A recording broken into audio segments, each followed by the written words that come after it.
sweethearts, this is our lesson 4 from chapter 2 in math. It's estimate sums and differences. The sums are the answers we get after addition, and differences are answers we get after subtraction. So we need to round.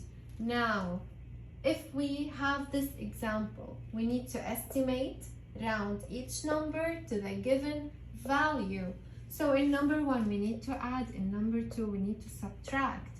In both numbers, we need to round and then find the answer. Let's check this one here. 5,486 plus 8,302.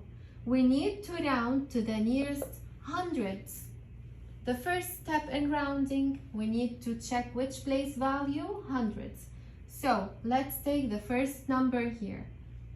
The first step, we need to check which digit is in this place value, which is in the hundreds.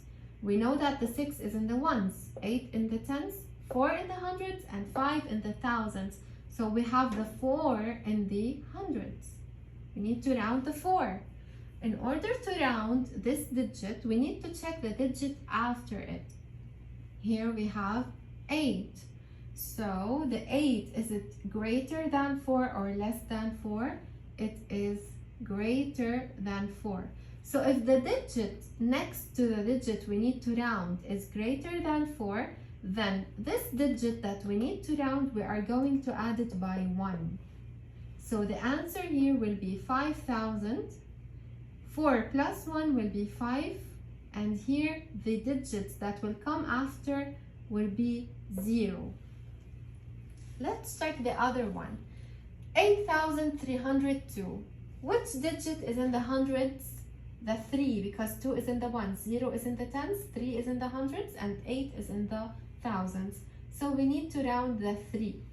We need to check the digit that is next to it. We have a 0. Is the 0 greater than 4 or less than 4? It is less than 4.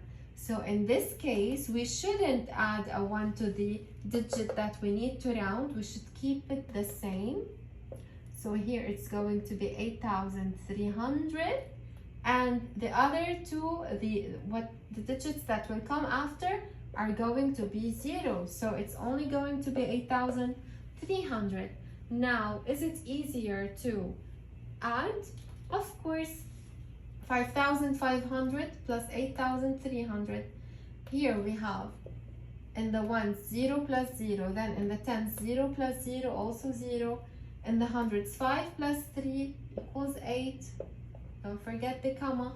And 5 plus 8 equals 13. So the answer is 13,800.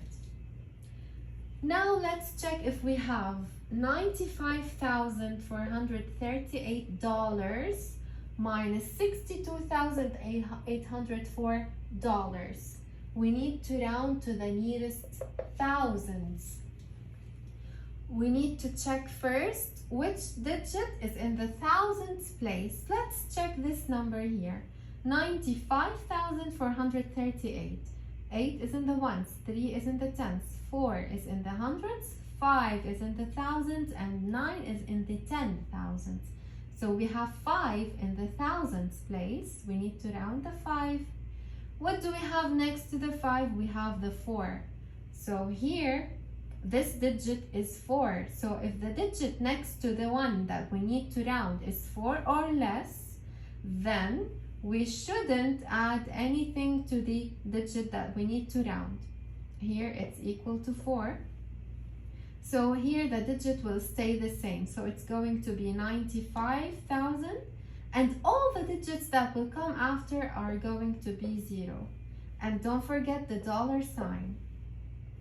The same thing goes for this number, 62,804. We have the 2 in the thousands place. What do we have next to the 2? We have the 8. Is it greater than 4 or less than 4? It's greater than 4. What did we say in case the digit next to the one we need to round is greater than 4? Like here, we need to add 1 to the digit that we need to round. So it's going to be 63,000. And all the digits are going to be zeros. And don't forget the dollar sign. Now it's easier to subtract. So here the 0 minus 0 equals 0, and the 10, 0 minus 0, 0, 100, 0 minus 0, 0, here comma. Now 5 minus 3 equals 2, and 9 minus 6 equals 3. So we have the answer $32,000. Don't forget the dollar sign. Thank you.